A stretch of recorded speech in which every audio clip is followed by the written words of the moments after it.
I am Ryan Impulagan.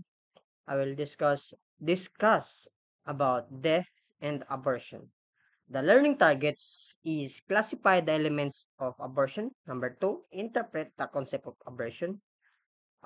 If we talk about low law, where did the crime abortion law?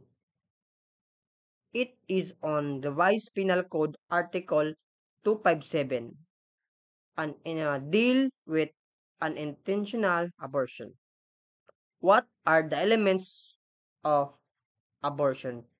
Naana siya ay 5 ka-elements about sa abortion. Number one, intentional abortion committed by using violence upon the person for the pregnant woman. Kanang gamit kag force or like nanumbag ka sa kaboros sana. Number two, intentional abortion committed without using violence but without consent of the woman. Tapos number three, intentional abortion with the woman consent with or without violence.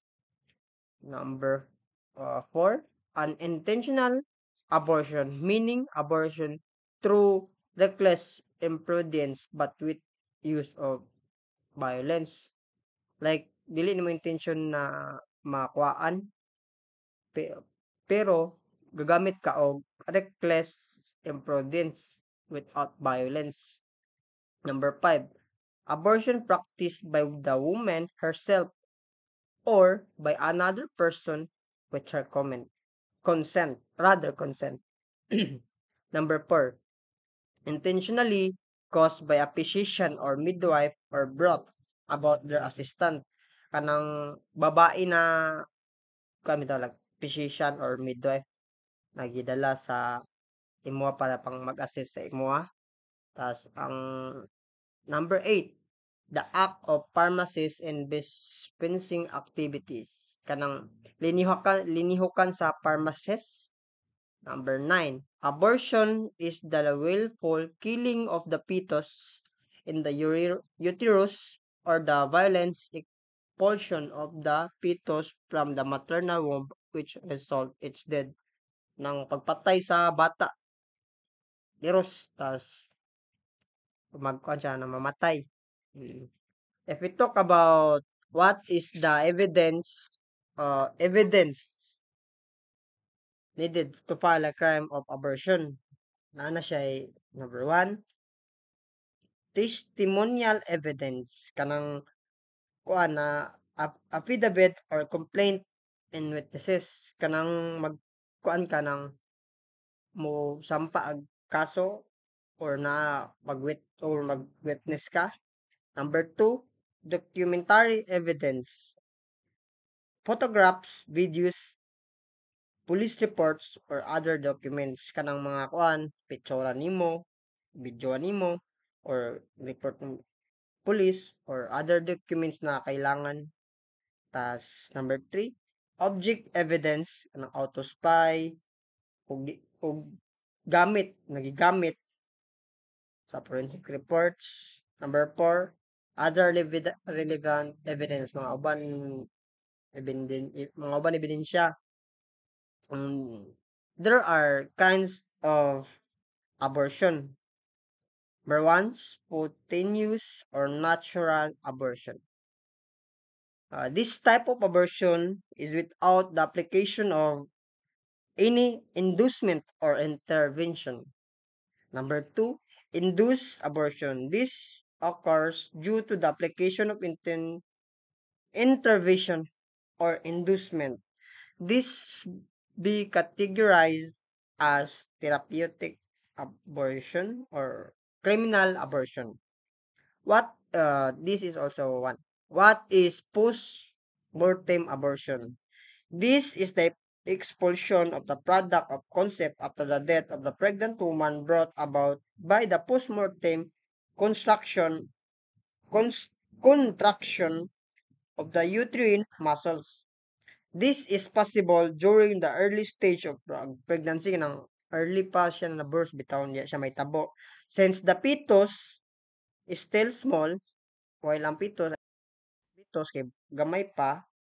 However, at the later stage of pregnancy, the contraction of the uterus may cause its rupture and content increasing to the abdominal activity nga nang di na siya magsugod mawala ang bata. Like, tagak or tingala lang ka mawala ng bata sa lawas. Um, clinical types of abortion. Number one, misabortion and ovum destroyed by hemorrhage.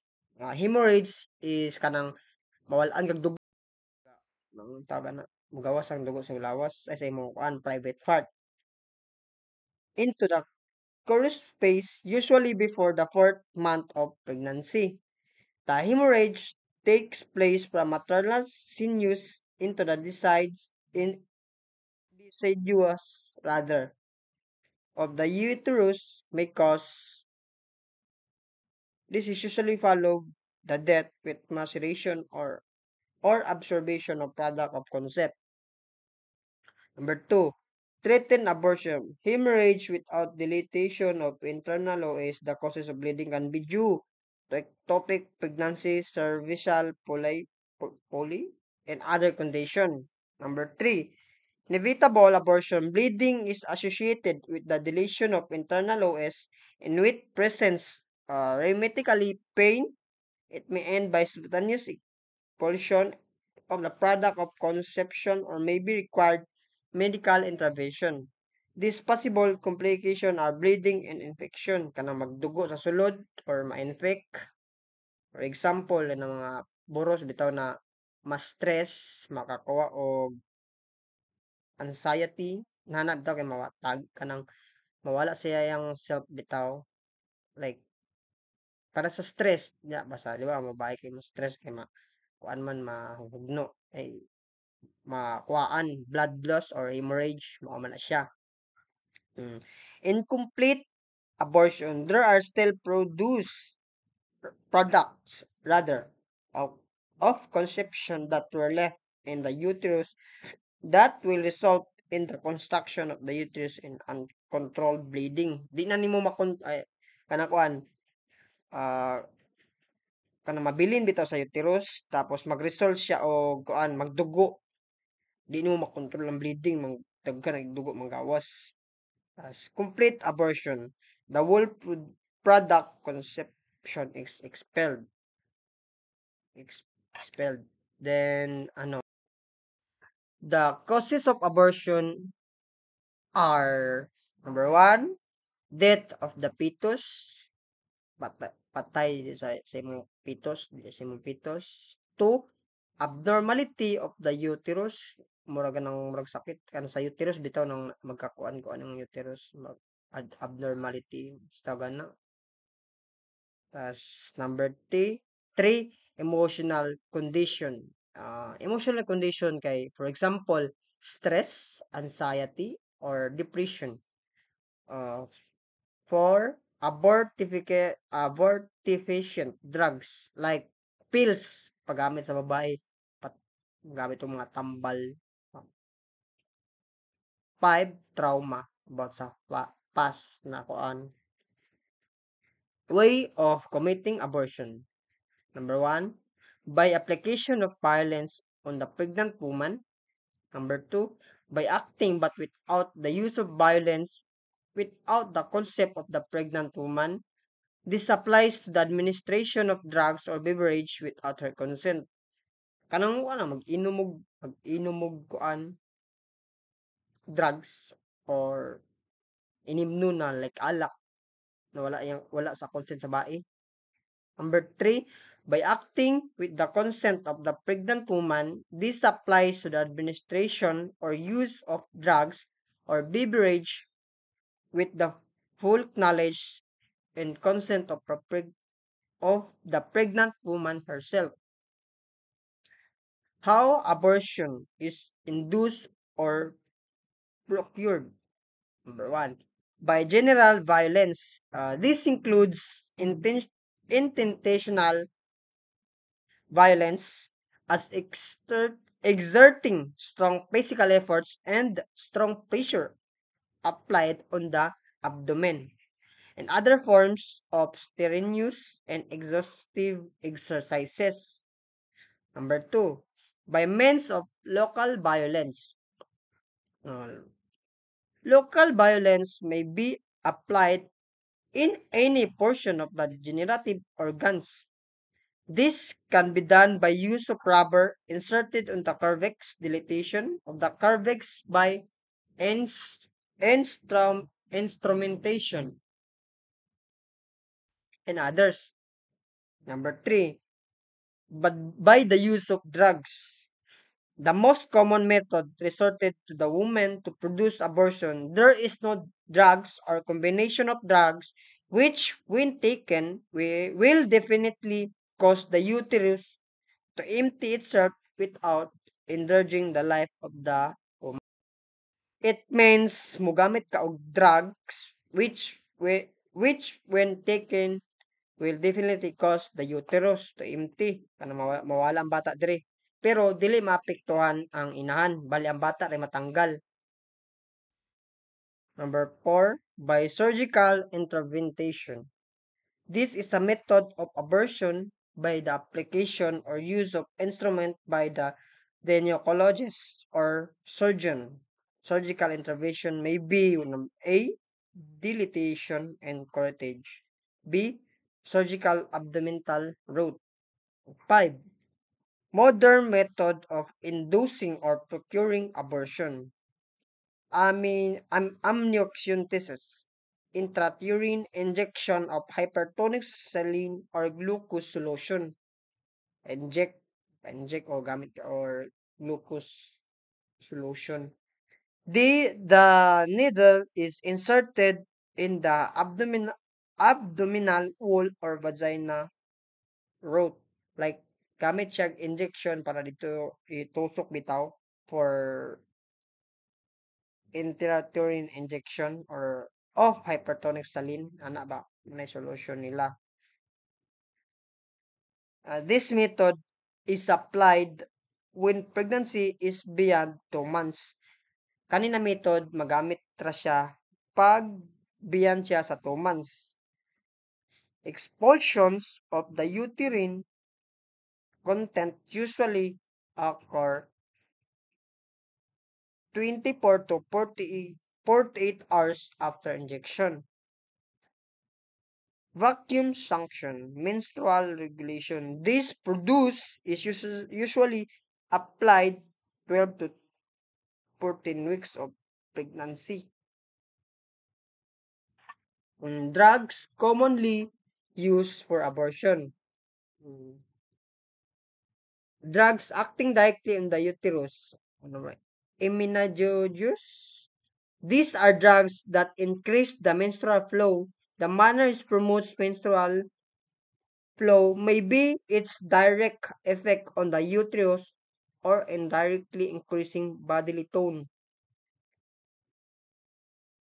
Ecbulics. These are substances which, when taken, cause of death or a portion of the product of conception by stimulation of uterine muscles.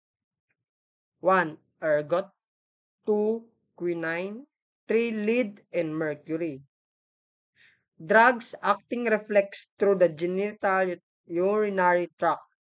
These drugs which produce irritation of the genital urinary tract and reflexly incite uterine contraction. There are three types of this drug. Number one, Royal. Two, oil of Tamsi. Three, oil of turpentine. Drug acting reflexly through the gastrointestinal tract. These are the drugs whose principal site of action is the GIT but may cause interaction due to its reflex. Sample of these drugs are castor oil, magnesium sulfate, and croton oil. Mm. Medical evidence. Number one, medical evidence of abortion in the living. Presence of the internal sign of violence in the form of contusion, abrasion, hematoma, open wounds of whatever form of the body surface if induced by general violence. If the violence is applied locally, the generative tract injures or of whatever form of description may be seen therein. Examination of the generative tract. A appearance of the external genitalia and vagina may show laceration, contusion, abrasion, and other marks of instrument. B. Examine the external OS for the softness, tears, and discharge. C. Note the size of the uterus, its consistency, and location.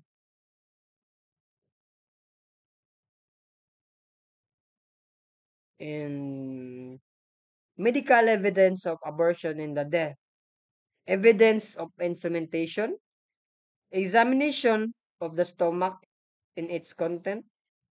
If possible, the whole content of the stomach be submitted for laboratory analysis to determine the presence of abortive drugs or irritant substance. Thank you.